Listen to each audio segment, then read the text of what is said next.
अब हम अपनी संस्कृत अब हम चलते हैं अपनी गीता पर चलते हैं। तो थोड़ी से गीता को 12वें का अध्याय के शायद 3 ही श्लोक रह गए, तो उनको आगे करके 13वें अध्याय पर फिर चलेंगे जो, और 18 हैं ये करने के बाद में चुका बीच में तो बस ऐसा ही डिस्टर्ब हो जाता है। आज बच्चे नहीं है, आज वो अपनी मेला इला देखने गए। मम्मी तुम ही चलो, मेरी मम्मी मेला नहीं देखती है और ना ही मम्मी को मेला अच्छा लगता है। मम्मी तीर्थ यात्रा में तो जाती है, अभी वो कहीं जाना होगा तो मम्मी तुरंत चल देंगी, लेकिन मेला इला नहीं जाती। और फिर भी मेरा व्रत था तो हाँ, और फिर भी मैं नहीं जाती। तो आज इसलिए मैं सुना ही चुका, आज मैं थोड़ी सी फुर्सत में हूँ, चूँकि छोटा सा मुन्ना सा चला गया, और नहीं तो वो जो है वो पीछे पड़ा रहता है, पीछे पड़ा रहता है। वो हम चलते हैं भगवान कृष्ण को थोड़ा सा वंदना करते हैं। ओम कृष्णाय नमः, ओम वासुदेवाय नमः, ओम परमात्मने नमः, ओम गोविंदाय नमो नमः, ओम राधा वल्लभाय नमः, ओम क्लीं कृष्णाय नमः, ओम क्लीं कृष्णाय नमः, ओम क्लीं कृष्णाय नमः, ओम कृष्ण वासुदेवाय हरे परमात्मने प्रणतः क्लेशनाशाय गोविंदाय नमो नमः। ओम कृष्ण भगवान को मैं प्रणाम करती हूँ, राधा रानी को भी प्रणाम करती हूँ, और विंध्यवासिनी को भी प्रणाम करती हूँ। चूँकि जो हमारे कहते नहीं है, हमारे जो पूज्य हैं ये राधा हैं, ये माँ हैं, कृष्ण हैं, शिव हैं, ये ही बस जीवन में ऐसे ही आगे बढ़ाती जाए, ऐसे ही बुद्धि देती जाए, और ऐसे ही मैं सबका भला करती जाऊँ। मैं और बस ऐसे कहते हुए मैं उनको खूब प्रणाम करती हूँ, खूब वंदना करती हूँ, और उनकी स्तुति करती हूँ। तो देखो जितने संसार वाले हैं सबको जय श्री कृष्णा और राधे राधे। जो कि देखो हम संसार वालों के लिए मैं कभी ऐसे नहीं सोचती हूँ कि जो मेरे पास है, जो मैं ज्ञान या देती हूँ, या मैं जो कैसे जैसा कुछ बोलती हूँ वैसा मैं जितना मेरे पास है मैं उतना मैं सबको संसार में सबके लिए सुना देती हूँ, दे देती हूँ। क्योंकि अपने पास में रख लेते, कहते हैं अगर पानी कहीं रुक गया है तो रुके हुए पानी में तो गंदगी हो जाती है। इसलिए अगर ज्ञान रुक गया है, अगर हमारे पास मैं नहीं कहती हूँ कि मैं ज्ञानी हूँ, लेकिन फिर भी जो कुछ भी दिया हुआ है अगर वो ऐसे ही रुका रहेगा तो वो हमारे जीवन के न तो हमारे जीवन में सफलता मिलेगी और ना ही वो हमारे काम आने वाला, वो बेकार है। क्योंकि जब हम किसी को अपने यूज में अपने कहते हैं ज्ञान को अपने यूज में नहीं लेते हैं और बाहर प्रकट नहीं करते हैं, तो वो धीरे धीरे जैसे कहते नहीं है पैसा घटता जाता है, ऐसे ही ज्ञान भी घटता जाता है। ज्ञान हमारा बढ़ता है, कैसे बढ़ता है? ज्ञान कहते हैं हमें अध्ययन करने से, पढ़ने से, सुनाने से और सुनने से तो हमें ज्ञान की प्राप्ति होती है, वरना ज्ञान घटता ही जाता है, घटता ही जाता है। तो इसलिए मैं संसार वालों के लिए जैसा चुके लोगों गृहस्थी में रहने के बाद में एक गृहस्थी का भी पालना बहुत हमारी तो आज बहू भी कह रही थी कि मम्मी ये सब बहुत कर लेती हूँ। चूँकि आजकल बहुओं का आसरा ऐसे ये सब कुछ, लेकिन हाँ भगवान ने मुझे शक्ति दी है। ये तो मैं सबके सामने कहती हूँ, ये तो पक्का है चूँकि होने की शक्ति से ही मैं चल रही हूँ, वरना मैं नहीं चल पाती। देखो ऐसी बात नहीं है कि मैं हर एक तरह से कि पैसा कमाने की मुझे नहीं मालूम इसमें क्या हो रहा है क्या नहीं हो रहा है। मैं तो सिर्फ पढ़ती हूँ, भगवान का कथा कहती हूँ, मुझे नहीं मालूम कि क्या यूट्यूब पे हो रहा है, क्या फेसबुक पे हो रहा है। इसके अलावा मुझे कुछ ज्ञान नहीं है और न मैं जानती और मैं ज्ञान लेना ही नहीं चाहती हूँ। क्यों नहीं जानती? जब मुझसे तो कहते हैं अध्यात्म में बढ़ने के लिए जो भगवान ने कहा, जो हमारे गुरु ने कहा, हमारे बाबूजी ने कहा, और सभी कहते हैं जितने संत आते हैं, तो मेरे अंदर वो है जो ये मैं नहीं जाती कि यूट्यूब पे इतना हो गए तो उसके इतने पैसे हो गए, फेसबुक पर ये सब में मुझे नहीं मालूम क्या हुआ क्या नहीं हुआ, और मैं कभी सोचती नहीं। चूँकि मुझे अध्यात्म में बढ़ना है, चूँकि मेरा भगवान है मेरे पास, क्या करना है और क्या चाहिए? हमारे पास तो सब है। जो धन के पीछे भागता है वो कहीं नहीं पहुंचता है, वो धन में ही, पैसे गिनने में ही रह जाता है, वो पहुंचता कहीं नहीं है। इसलिए अपने मन को शुद्ध पवित्र करके भगवान के पीछे भागना चाहिए और घर का कार्य करना चाहिए। घर के कार्य, बच्चों को मैं अपने भगवान को भी टाइम देती हूँ, घर का काम करती हूँ, पूजा पाठ भी करती हूँ, और अपने भगवान को थोड़ी देर एकांत में 1 घंटे 2 घंटे अगर टाइम जैसा मिल जाता है वैसा मैं अपने एकांत में रहकर अपने भगवान का ध्यान स्मरण करती हूँ, टाइम देती हूँ। जो हमें टाइम जरूर, भगवान को जरूर हमें टाइम देना चाहिए। तो यही जीवन की खुशियाँ हैं।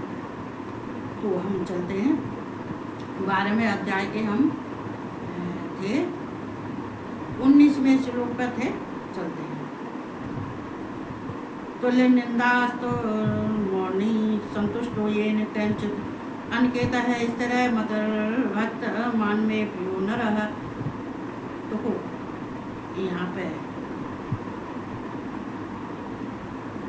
अनिकेत को कहते हैं जिसका अपना घर नहीं है। अब यहाँ से कथा को देख लो, जिसका अपना घर नहीं है, जो निंदा स्तुति को समान समझने वाला, मननशील और जिस किसी प्रकार से भी शरीर का निर्वाह होने में सदा ही संतुष्ट है। मतलब जो निंदा स्तुति को समान, जो अगर तुम्हारी निंदा हो रही है या तुम्हारी स्तुति हो रही है वो हमें समान रहना चाहिए। कहते हैं निंदा में कभी परेशान नहीं होना चाहिए। निंदा अगर कोई कर रहा है तो हमें पलट के निंदा उससे नहीं करना चाहिए और ना ही अपने मन में रखना चाहिए। जो भगवान का, जो भगवान कृष्ण का जो भक्त होगा उसके लिए निंदा और स्तुति कोई माने।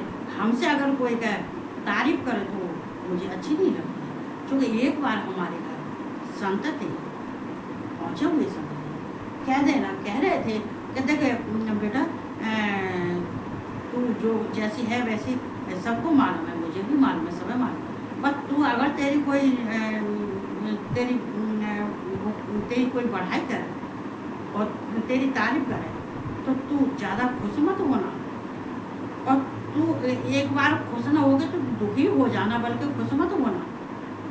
क्योंकि अगर तेने उसको सुन के और तू खुश हो गई तो तेरा सब व्यर्थ जाएगा। तो यहाँ कहते हैं कि यहाँ निंदा और स्तुति को समान समझ, जो निंदा और स्तुति को समान समझता है उसको जिन्हें स्तुति हमारी किसी ने करती तो हम इतने खुश हो गए कि अरे हमने तो भगवान को प्राप्त कर लिया, हमने तो धन को प्राप्त कर लिया। क्योंकि फिर वो अपने शरीर को, अपने मन इंद्रियों को बस में करने के लिए बहुत कोशिश करनी, बहुत मेहनत करनी पड़ती है, तब यहाँ तक आते हैं। ऐसे नहीं आते। क्योंकि ये सम रहना, सम रहना, ये कोई योगी पुरुष ही या बुद्धिमान, ये भक्ति ही जो कृष्ण को समझने वाला है तो उसके अंदर तो समझ लेना कि हमें कृष्ण की प्राप्ति हो गई, हमें भगवान की प्राप्ति हो गई। क्योंकि हमें न किसी की निंदा से मतलब, न स्तुति से मतलब। अगर जो कुछ भी कर रहा है करने दो, उसका कोई अपने ऊपर ये नहीं लेना चाहिए। मननशील और जिस किसी प्रकार से भी शरीर का निर्वाह होने में सदा ही संतुष्ट है। मतलब जिस प्रकार से अपने शरीर का तुम निर्वाह जैसे करती हो, अमीरी में, गरीबी में, मान में, सम्मान में, अपमान में, गर्मी में और दुख में, सुख में, कहते हैं कि जैसे तुम्हारे शरीर का निर्वाह हो रहा है उसी निर्वाह को करना चाहिए, उसी रूप में निर्वाह करना चाहिए। लेकिन ज़्यादा की आगे के लिए कोई कामना नहीं करनी चाहिए और ना ही ये करनी चाहिए कि उसके पास में इतना है, उसके पास में इतना है, हमारे पास में नहीं है। जो तुम्हारे में है, जो तुम्हारे पास है उसमें संतुष्ट और खुश रहना चाहिए। भगवान कहते हैं कि तुम्हारे पास जो है उसी में खुश रहो, उसी में संतुष्ट रहो। नहीं तो देखो यहाँ पर मैं ही क्या हूँ, कभी मैंने पैसे को महत्व नहीं दिया, कभी हमने अपने पति से ये नहीं किया कि हमें पैसे चाहिए, क्या हमें बैंक बैलेंस चाहिए, नहीं। जितनी हमें ज़रूरत होती है, कहीं जाते हैं तो हम मांगते हैं, हम फालतू पैसा ना अपने पास रखते हैं, शुरू की आदत है। तो कहते हैं कि उसमें जो है उसमें खुश रहो, संतुष्ट रहो। क्यों कि हम मेरे पास में तो ये क्या करना है, जीवन निर्वाह के लिए तो मेरे पास भगवान की इतनी बड़ी कृपा है, भगवान कृष्ण की और राधा की इतनी बड़ी कृपा है कि और क्या चाहिए। तो उसमें संतोष, अपने जीवन का निर्वाह करना चाहिए, संतुष्ट रहना चाहिए। देखो संतुष्ट जो रहता है वो शांति भाव का रहता है, शांत प्रवृत्ति का रहता है, उसके अंदर शांति रहती है। और जो उसका चलायमान मन रहता है वो इधर के ये भी कर लो, वो कर लो, कि ये भी ले आए, वो ले आए, नहीं है तो चिंता कर रहा है, परेशान है, तो ऐसा आदमी कहीं नहीं पहुंचेगा और ना ही भगवान संतुष्ट रहते हैं, इसमें लिखा हुआ है। और रहने के स्थान में ममता और आसक्ति से रहते, मतलब जैसे स्थान पर तुम रह रहे हो उसमें किसी चीज़ में ममता नहीं रखनी चाहिए और ना ही किसी में आसक्ति रखनी चाहिए। देखो जो चीज़ हमें भगवान ने दी है वो चीज़ है, लेकिन उसमें आसक्ति नहीं। चूँकि ये आसक्ति और ममता का ज्ञान देते देते तो भगवान कृष्ण ने पूरी गीता को पार कर दिया। ममता छोड़, आसक्ति छोड़, ममता छोड़, आसक्ति छोड़। चूँकि ममता आसक्ति में रहता है तो वो भगवान की प्राप्ति नहीं कर सकता। भगवान कृष्ण कहते हैं जो आसक्ति ममता में रहता है तो वो मेरी प्राप्ति नहीं कर पाता, क्योंकि उसको हर एक चीज़ से ममता होगी, कि हर एक वस्तु से, इंसान से, सबसे उसको ममता रहेगी। और आसक्ति में तो वो मेरा कहाँ से भजन कर लेगा, मेरे स्वरूप को कहाँ से वो दर्शन करेगा, कहाँ से चिंतन मनन करेगा। वह स्थिर बुद्धि भक्तमान पुरुष मुझको प्रिय है, जिसमें आसक्ति नहीं है, ममता नहीं है, और जैसा उसको दिया उसी में शरीर के अपने जीवन का निर्वाह करता, अपने शरीर का भी निर्वाह करता है। और जो कहते हैं निंदा और स्तुति में समान रहता है, और जो मननशील रहता है, जो वो कहते हैं मन जो उसके मन में आता है, वो कहते हैं अपने मन का जो करता है, अपने भाव से, प्यार से जो भगवान के प्रति करता है, मनन करता है, तो वो भक्तमान पुरुष मुझको ऐसा ही जो भक्ति में रमणा हुआ पुरुष वो मुझे प्रिय है। देखो ये तो समझाने के लिए हम सभी समझाते हैं। देखो हम जब तक ये सब नहीं समझ पाते हैं तब तक हम आगे नहीं बढ़ेंगे। देखो हम अपना कर्तव्य भी निभाते हैं, ऐसा नहीं है कि हम कर्तव्य नहीं निभाते, कि हम अपने कर्तव्य से हम भिन्न हो गए, अलग हो गए, नहीं नहीं, सारे कर्तव्य निभाते हैं। ये तो मुझे देखने वाले भी कहते हैं ये सारा कुछ। अब मेरे तो ये पेंट मैं अपने घर का मंदिर मैं खुद अपने हाथ से पेंट करूँगी, इसमें कल मैं व्रत करूँगी, परसों मैं मंगाऊंगी, बाहर ये करवाएंगे, पेंट चलेगा अब तो, लेकिन मैं अपने मंदिर का, अपने कमरे का मैं खुद करती हूँ, अपने गमलों का खुद करती हूँ, सारे जितने गमले हैं उस पर पेंट भी मैं ही करती हूँ। चूँकि मैं अपने हाथ से जो करती हूँ उसमें मुझे शांति रहती है, और मेरा भगवान भी प्रसन्न खुश रहता है कि अच्छा तू जो कुछ भी कलाकारी करती है तो तू अच्छी लगती है, और ऐसा होना ही चाहिए। तो कहते हैं आलस प्रमाद बहुत बुरा होता है, ये आलस प्रमाद आ गया तो भगवान को नहीं पा सकते। ये तो धर्म्यामृतमिदं यथोक्तं परपासते श्रद्धा नाम पर मत पराम भक्ते अतीव में प्रिया। दो भक्तास्ते अतीव में प्रिया, भक्त अस्ते अतीव। तो यहाँ भगवान कह रहे हैं, तो वैसे तो ये कही जाता है कि जो वेद में, शास्त्रों में, गुरुजनों में और जितने भी हैं, कहते हैं परमेश्वर के वचनों में जितना उसका विश्वास और श्रद्धा होती है उतना ही वो आगे बढ़ता है। परंतु जो श्रद्धा युक्त पुरुष मेरे परायण होकर इस ऊपर कहे हुए धर्म में अमृत को निष्काम प्रेम भाव से, देखो तो ये है, कहते हैं धर्मा अमृतम, तो कहते हैं कि ये वेद शास्त्र, जो वेद शास्त्र हैं, महात्मा हैं, गुरुजन हैं, और जो कहते हैं भगवान की जो वचन प्रवचन करने वाले हैं, उनमें अगर कोई श्रद्धा और विश्वास रखता है और मेरे परायण रहता है होकर इस ऊपर जो भगवान कृष्ण ने जो कहा है, जो अब तक कहते आए रहे हैं, उन धर्म में, मतलब कहते हैं कि उस धर्म में और अमृत को निष्काम प्रेम से, तो धर्म तो भगवान पर गए, धर्म का सेवन करते हैं वो भक्त मुझे अतिशय प्रिय है। जो धर्म का पालन करते हैं, जो ऊपर जो कहा हुआ है जो मैंने समझाया है और जो ऐसा कोई कार्य करता है ऊपर कहे हुए और जो धर्म के आचरण करता है, धर्म पर चलता है और इन गुरुजनों की, महात्मा की और इनके सवर्ण के जो हैं उनके प्रवचनों को सुनता है, परमेश्वर के वचनों को सुनता है, उनका भजन कीर्तन करता है, उनका मनन करता है, तो और मनन करने से देखो हमारा क्या होता है, हमें भगवान को कहाँ से हुए, भगवान कहते हैं कि जो काम क्रोध लोभ मोह वाला होता है तो वो मुझे प्रिय नहीं है, क्योंकि वो अपने इंद्रियों को, बाहरी इंद्रियों को कहते हैं कि हमारी बाहर की जो इंद्रियां हैं, बाहर इंद्रियां हैं, हम उनको तो बस में कर लेते हैं, तो उसको बस में करने के बाद में अगर तुमने अपनी अंतर्यात्मा को बस में नहीं किया तो तुम भगवान की प्राप्ति नहीं कर सकते हो। इसलिए जिसके अंदर काम क्रोध लोभ होता है तो वो जो तो वो इसे काम क्रोध लोभ में ये क्या होता है, काम मतलब आलस, गुस्सा करना, सब चीजों से मोह करना और दान पुण्य करने में लोभ करना, जो है दूसरे का माल ले लो चाहे कैसे भी लो, तो भगवान कहते हैं कि जो जिसके अंदर जो ऐसे स्वभाव होता है उसका, तो वो मुझे प्रिय नहीं है, ऐसा नहीं है।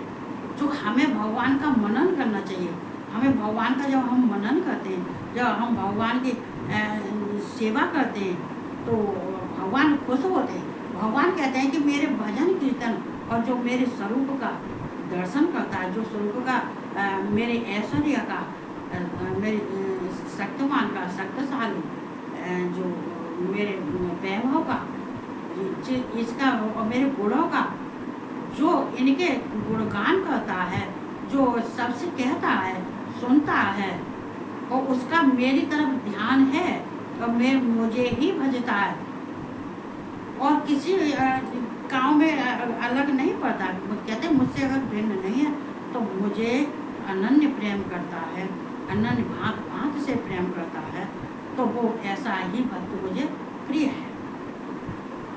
तो हम ये सब हम सबको भी ऐसा करना चाहिए। तो वो अर्जुन ने भी ऐसा ही किया था। अर्जुन ने तो भगवान ने कृष्ण ने जो उनको उपदेश दिया है, जो उनको उपदेश देते चले आए हैं, तो यही तो कह रहे हैं अर्जुन, इस संसार में रह के तू संसारी मत बन, संसारी प्राणी मत बन। ये तो आवागमन के चक्कर में रहते हैं, ये तो कहते हैं ये मनुष्य प्राणी ये अज्ञान में, ममता में, अज्ञान में, आसक्ति में, अंधकार में डूबे रहते हैं। तू इनसे अभिन्न है, तू अलग, तू उठ। क्योंकि जो ऐसे भी जो इन कामों में जो फंसे होते हैं, तो उनकी अंतर आत्मा जब शुद्ध पवित्र नहीं है तो मुझे नहीं तो बैठने का, न रहने का स्थान नहीं है, तो ये मेरी प्राप्ति नहीं कर सकते, मेरी प्राप्ति नहीं कर पाएगा। तो ये भगवान, तो आज ये 12वां अध्याय पूरा हो गया। अब ये 13वां अध्याय है श्री भगवान वाचन। चलो आज इसका एक ही श्लोक बोलूँ, चक्कर जाएगा। बच्चे तो चले गए, मुझे आलस आ गया, मैं थोड़ा सा कुछ फरार बनाऊंगी अपना। और अगर सबको निमंत्रण है, जिसको किसी को खाना हो, देखो मेरे एक दिन मेरे हाथ का खाना खा के देखना, तो वो समय आएगा मैं अपने हाथ से खिलाऊंगी सबको। और फिर उस खाने को चाहे मैं सूखी ही रोटी दूँ, चाहे फिर तो मेरे हाथ से खाना खा के देखना एक दिन। और भगवान समय आएगा, दिलाएगा ऐसी बानी, जो तो जैसे जाकी इच्छा होती है भगवान वही कार्य करते हैं। इदम शरीरम कौन्ते क्षेत्र मृत्यम विधीयते एतद्यो वेतम वेततम प्रावत क्षेत्रज्ञ इति तदर्थः। दो यहाँ पे भगवान कह रहे हैं क्षेत्रज्ञ। क्षेत्रज्ञ क्या है? ये शरीर भगवान और क्षेत्र जो हमारी मन इंद्रियां, एक काम जो हमारे अंदर जो बैठा हुआ है वो क्षेत्रज्ञ है। हमारा मन जो क्षेत्रज्ञ है। श्री भगवान बोले हे अर्जुन, यह शरीर क्षेत्र इस नाम से कहा जाता है। अब क्षेत्र का मतलब क्या होता है? तो अब हम मान लीजिए खेत को बोया जाता है और खेत को बोने के बाद में हम जैसा बीज डालेंगे वहाँ में, तो वैसा ही तो उपजेगा। कहते हैं कि हम अच्छा शरीर डालेंगे तो अच्छा हो, उसमें फसल होगी, और अगर तुमने गला सला वैसे ही डाल दिया तो अच्छी फसल नहीं हो सकती। तो ये क्षेत्र इसको शरीर को क्षेत्र कहते हैं। अब इसके अंदर तुम इस क्षेत्र के अंदर ये कहते कि बीज के उपमा जो मैंने दी है, वैसे तुम अंदर क्या डालते हो, तुम अंदर आत्मा में क्या डालते हो, जो भगवान तुम्हारे अंदर बैठा है, आत्मा क्षेत्रज्ञ, आत्मा परमात्मा, ये आत्मा हमारे आत्मा में जो भगवान बैठा है वो क्षेत्रज्ञ है, जो कि आत्मा परमात्मा होती है। तो कहे और इसको जो जानता है उसको क्षेत्रज्ञ, इस नाम से उसके तत्व को जानने वाले ज्ञानी जन कहते हैं। तो जो इसको जानता है, कहते हैं कि जो जानता है कि हमें भगवान के तत्व से क्या मिलता है, हमें भगवान का हमें स्वरूप जानना चाहिए, भगवान को तत्व से जानना चाहिए, हमें भगवान का गुणगान करना चाहिए, हमें भगवान के जो उनको देखना चाहिए कि भगवान ये देखो यहाँ पे क्या होते हैं, ये परा है, ये क्या है, जड़, क्षर क्या है, नष्ट होने वाली चीज है, परा का है नष्ट होने वाली चीज है, ये प्रकृति क्या है, नष्ट होने वाली चीज है, ये कहते नहीं ये नष्ट होने वाली चीज। तो नष्ट होने वाली चीज तो ये हमारे शरीर में होती है, हमारा शरीर ये काम करता है, चूँकि हमारे मन इंद्रियां और बुद्धि ये हमारी जो ये क्षेत्र, इससे शरीर बना हुआ, शरीर के अंदर है, जो अंदर की आत्मा है वो कहते हैं उनको अगर जिससे वो समझ लेता है तो वो भगवान के तत्व को भी जान लेता है। चूँकि अंतर आत्मा के शुद्ध साफ न होने से, क्लीन नहीं होने से भगवान को नहीं समझ सकता। तो ये जो अंदर है वो क्षेत्रज्ञ है, उसको जानना चाहिए, उसको जानने की जरूरत है कि इसमें परमात्मा है, इसके अंदर कौन बैठा है, परमात्मा बैठा है।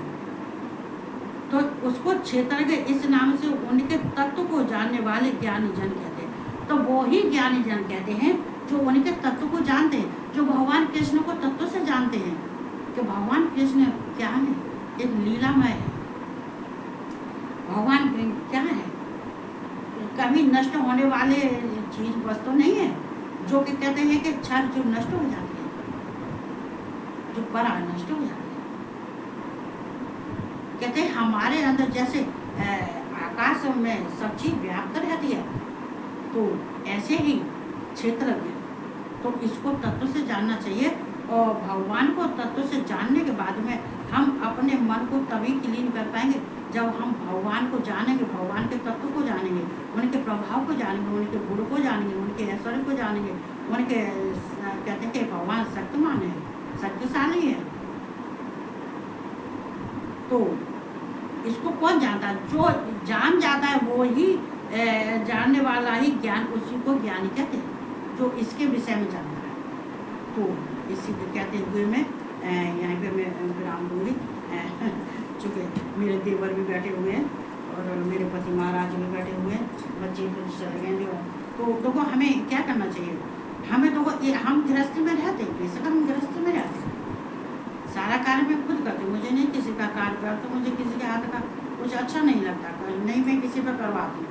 अब मैं नहीं करवाती, मेरे ऊपर वाला नहीं करवाने, तो ऊपर वाला कहता है तू आई है तो मेहनत कर, और अपने जो प्रारब्ध में जो तेरा हुआ था वो उसको कहते हैं कि हमें यहाँ पर जो ऐसे मिलते हैं जो कार्मिक होते हैं, तो कार्मिक होते को पिछले जन्म के तो कभी कभी कार्मिक हमें हर एक किसी को इस जन्म में भी मिलते, संग आते, कार्मिक संग आते हैं। तो वो हमेशा किसी के संग में ये मत सोचोगे ये पति के रूप में, बच्चे के रूप में, माँ बाप के रूप में, सब जो कुछ है पड़ोसी के रूप में, ये प्रारब्ध से जुड़े होते हैं, प्रारब्ध से भी आते हैं। जिसका हिसाब किताब तुम्हारा रह जाता है किसी के साथ में, वो आते हैं अपना कहते हैं यहाँ चुकता करने के लिए आते हैं। तो हमें क्या करना चाहिए, तो हमें समझ कब आती है, जब हमको टक्कर लगती है, जब टक्कर पर टक्कर, टक्कर पर टक्कर, टक्कर पर टक्कर लगती है, तब अकल का ताला खुलता है।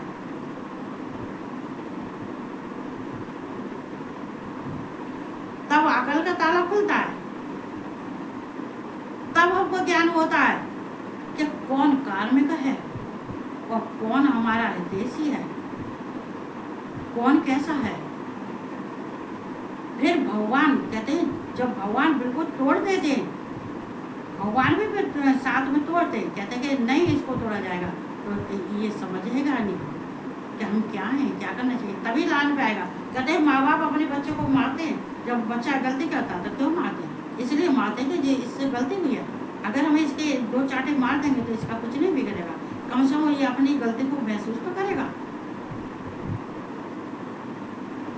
तो यहाँ तो हमें सबको भगवान की शरण में जरूर जाना चाहिए, जिससे कि हमें ज्ञान की प्राप्ति होती है और हम अपने लक्ष्य की तरफ बढ़ते हैं।